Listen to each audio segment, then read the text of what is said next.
Hi everyone, welcome to my channel, where I share some of the craziest stories from my life as a landlord. Today I'm going to tell you a crazy story that was told to me by one of my peers. Owning a house seemed like a grown-up achievement, a milestone that screamed, "I've got my life together."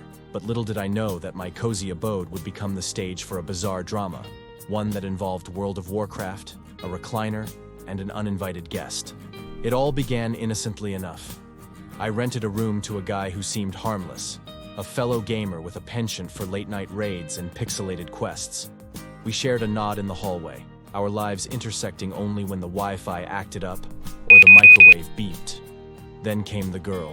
She materialized like a glitch in the Matrix, her arrival announced by the clatter of luggage and the scent of unfamiliar perfume. The guy introduced her as his World of Warcraft conquest, a digital love story that had transcended realms.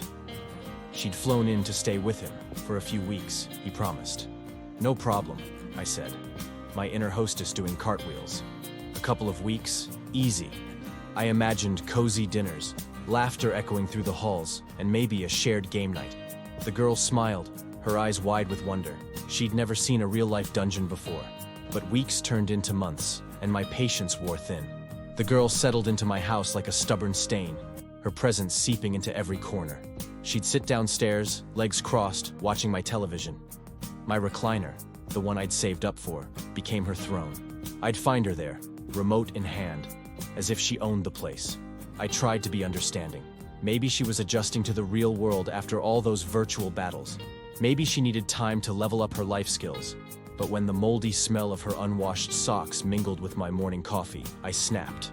I cornered the guy, my landlord hat firmly in place. "Listen," I said, "I have no issue with your girlfriend, but she needs to pay rent. Fair's fair." He scoffed, his eyes narrowing. "She's still on vacation," he retorted.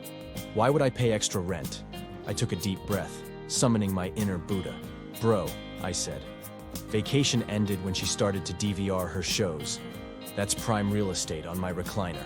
He grumbled, but he agreed. The girl would pay her share. And so, the uninvited guest became a tenant, her digital romance now funded by cold, hard cash.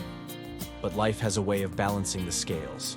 They moved out a few months later, leaving behind a faint scent of chicken nuggets and a trail of empty energy drink cans.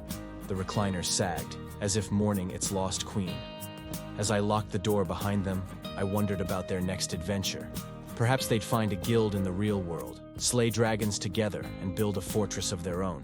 Or maybe they'd return to Azeroth, where love was measured in experience points and epic loot.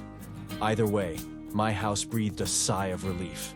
The mold retreated, the recliner regained its dignity, and I vowed never to rent to gamers again.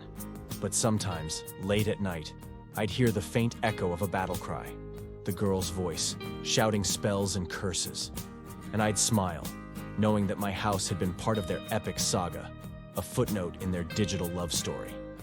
As for me, I'd stick to single-player mode, where the only quests involved laundry and grocery shopping. And maybe, just maybe, I'd find a recliner that hadn't been claimed by destiny. I hope you enjoyed this story and learned something from it. If you did, please give this video a thumbs up and subscribe to my channel for more crazy stories. And if you have any questions or comments, please leave them below. I'd love to hear from you. Thanks for watching, and I'll see you next time. Bye.